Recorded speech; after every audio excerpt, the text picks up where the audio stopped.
हरे कृष्णा, राधे राधे भक्तों, आप सभी का मेरे चैनल पर स्वागत है। बोलो हर हर महादेव।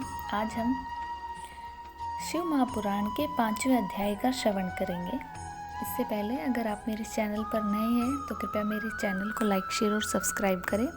और मेरे चैनल पर आप विभिन्न सप्तवार कथाएँ, एकादशी माता की आरती कथा, हर मास की अलग अलग कथाएँ, शिव महापुराण, गरुड़ पुराण के अन्य अध्याय, सत्यनारायण भगवान की कथाएं और उनकी आरती, ये सब वीडियो आप मेरे चैनल पर देख सकते हैं। तो आइए शिव महापुराण के 5वें अध्याय का श्रवण करते हैं।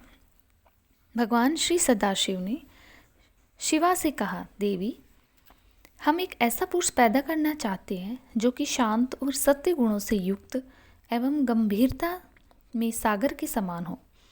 हम इससे जगत का संपूर्ण भार उसको सौंपकर शांति से काशी में निवास करें।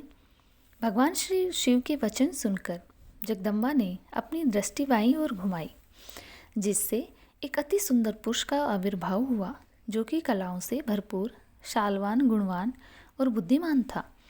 उसका रंग श्याम था, सुंदरता अद्वितीय थी, शरीर का प्रत्येक भाग सुडौल एवं सुंदर था। कमल जैसे नयन, मस्तक पर त्रिपुंड, गले में कौस्तुभ मणि, चारों भुजाओं में शंख, चक्र, गदा और पद्म को धारण किए हुए, वैजयंती माला और पीताम्बर पहने, 14 विद्याओं को जानने वाले और सिद्ध रूप वाला परम शक्तिमान बार बार प्रणाम करता हुआ भगवान सदाशिव के पास खड़ा हो गया। उसको देखकर भगवान सदाशिव और शिवा अत्यंत प्रसन्न हुए। वह दोनों पुरुष, वह सुंदर पुरुष भगवान सदाशिव तथा पार्वती से बोला, मेरा नाम तथा काम बताने की कृपा करें। यह सुनकर भगवान श्री सदाशिव ने हंसकर कहा, सर्वत्र व्यापक होने के कारण तुम्हारा नाम विष्णु है।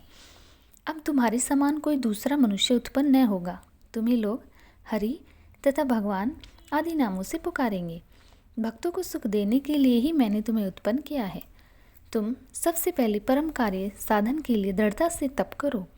ऐसा कहकर भगवान श्री सदाशिव ने भगवान विष्णु को योग विद्या का ज्ञान दिया। तब भगवान श्री सदाशिव को प्रणाम करके वे वहाँ से चले गए और भगवान श्री सदाशिव अंतर्ध्यान हो गए। भगवान जी विष्णु 12,000 दिव्य वर्षों तक तपस्या करते रहे। 12,000 दिव्य वर्षों तक भगवान श्री सदाशिव का ध्यान करते रहने पर भी उन्होंने अपने मनोरथ कल्याणकारी भगवान शंकर का दर्शन न पाया। इसमें भगवान श्री सदाशिव के दर्शन न होने के कारण श्री विष्णु को उदास देखकर आकाशवाणी हुई, हे विष्णु, तुम अभी तप करो, तुम्हें इतनी जल्दी हमारा दर्शन नहीं हो सकता। इस पर भगवान श्री विष्णु दोबारा तप के लिए बैठ गए। भगवान श्री विष्णु के तप के बीच में भगवान श्री सदाशिव की माया से भगवान श्री विष्णु के शरीर में से अनेक प्रकार की जलधाराएं बहने लगी।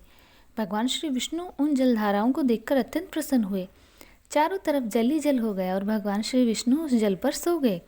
उसी समय भगवान श्री विष्णु की श्रुति समस्त नारायण नाम हुआ और उस समय इस संसार में भगवान विष्णु के अतिरिक्त कोई न था। और फिर भगवान श्री विष्णु ने से सब तत्वों की उत्पत्ति हुई और उनका विस्तार हुआ। प्रकृति ने पहले महान उत्पन्न किया, महान से फिर 3 गुणों को उत्पन्न किया, फिर अहंकार उत्पन्न हुआ, इससे फिर 3 मात्र शब्द, स्पर्श, रूप, रस, गंध उत्पन्न हुए। इसके पश्चात उससे पंचभूत पृथ्वी, वायु, जल और आकाश प्रकट हुए और नेत्र, नाक, कान, जिह्वा और त्वचा इंद्रियां उत्पन्न हुई और इस प्रकार समस्त यह कर्म इंद्रियां उत्पन्न हुई।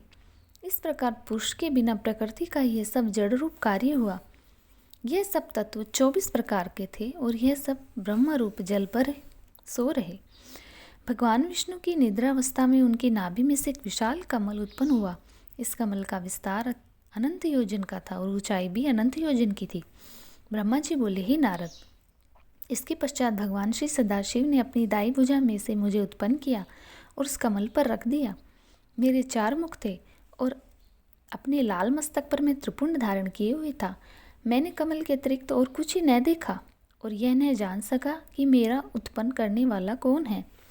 भगवान श्री सदाशिव की माया त्रिलोकी में फैली हुई है। वह जो कुछ चाहते हैं वही करते हैं। भगवान श्री विष्णु, दैत्य, दानव सब उन्हीं के अधीन है। जब मैं यह जान सका कि मैं कैसे उत्पन्न हुआ हूँ, मैं उस कमल की नाल को पकड़कर नीचे उतरने लगा। मैं निरंतर 100 वर्षों तक उस कमल नाल को पकड़े नीचे की ओर उतरता रहा। इस पर भी उसका जड़ तक न जा पहुँचा। तब मैं दोबारा कमल के ऊपर चढ़ने का विचार करने लगा। ऊपर आने में मुझे 200 वर्ष लगे, लेकिन जब मैं ऊपर पहुँचा तो वहाँ कमल न था। यह देखकर मैं बड़ा घबराया। उसी समय मुझे आकाशवाणी सुनाई दी, जिसके द्वारा मुझे तप करने का आदेश दिया और मैं तप करने लगा। अब मैंने मंगलमयी आकाशवाणी के अनुसार 12 वर्ष उग्र तप किया। इसके पश्चात मुझे 4 भुजाधारी सुंदर नेत्र वाले भगवान श्री विष्णु के दर्शन हुए। भगवान श्री विष्णु को देखकर मैं बड़ा प्रसन्न हुआ, लेकिन भगवान श्री सदाशिव की माया से मोहित होकर अपने पिता को न जानकर उनसे पूछा, तुम कौन हो? मेरा ये प्रश्न सुनकर भगवान विष्णु बोले, तुम निर्भय हो जाओ, मैं तुम्हारी संपूर्ण कामनाएं पूर्ण करूँगा। नारद, तब उनकी ये बात सुनकर रजोगुण से विरोध मानकर मैंने उनसे कहा, क्या तुम ये नहीं जानते कि मैं सबके संहार का कारण हूँ? तुम मुझ पर ऐसे शासन कर रहे हो जैसे कोई अपने शिष्य पर करता है। मैं साक्षात जगत का कर्ता, प्रकृति का प्रवर्तक, सनातन, आज विष्णु से उत्पन्न होने वाला और विश्व की आत्मा ब्रह्मा हूँ। वेदों में मुझे स्वयं भू, सवाराष्ट्र, परमेष्टि और श्रेष्ठ कहते हैं। ब्रह्मा जी बोले, नारद, जब मैंने ऐसा कहा तो भगवान श्री विष्णु क्रोध में भरकर मुझसे कहने लगे, इस प्रकार की मूर्खता की बातें तुम्हारे करने के योग्य नहीं। सृष्टि को उत्पन्न करके पालन करने वाला मैं ही हूँ, फिर सबको नष्ट करने वाला भी मैं ही हूँ। निर्दोष नारायण जगन्नाथ मेरे ही नाम है।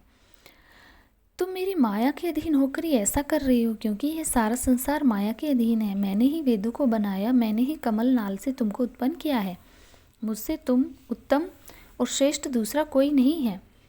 तुम अपने नाम पर इतना अहंकार न करो। अतएव सच और बोलने के योग्य बातें बोलो। जिस प्रकार अंधा अपनी आँखों का और निर्धन अपने धन का वर्णन करता है, हम दोनों का, जैसे अंधा अपनी आँखों का और निर्धन अपने धन का वर्णन करता है, उसी प्रकार तुम भी अपने नामों की बढ़ाई कर रहे हो। यदि तुम मेरा पूजन न करोगे तो तुम्हारा कल्याण नहीं होगा।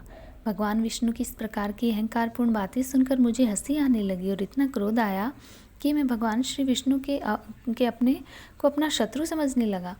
मैंने उनसे कहा, आप मुझे बार बार गुरु की भांति उपदेश क्यों दे रहे हैं? आप अपने आप को वेद पाठी कहते हैं, मगर मैं समझता हूँ कि आप वेदों का नाम तक भी नहीं जानते। आपका ये क्रोध सर्वथा व्यर्थ है। इस बातों को सुनकर मेरे और भगवान विष्णु के बीच बड़ी भारी शब्द युद्ध हुआ। भगवान सदाशिव की माया से मोहित होकर हम दोनों ही अपने आप को सर्वश्रेष्ठ मानते रहे और इसमें शंका और संदेह करने की कोई बात नहीं, क्योंकि भगवान श्री सदाशिव की माया ऐसी ही है। ओम नमो नारायणाय। बोलो हर हर महादेव। जय बोलो भोले बाबा की जय। इसे अगली वीडियो में हम आगे का अध्याय का श्रवण करेंगे। ओम नमः शिवाय।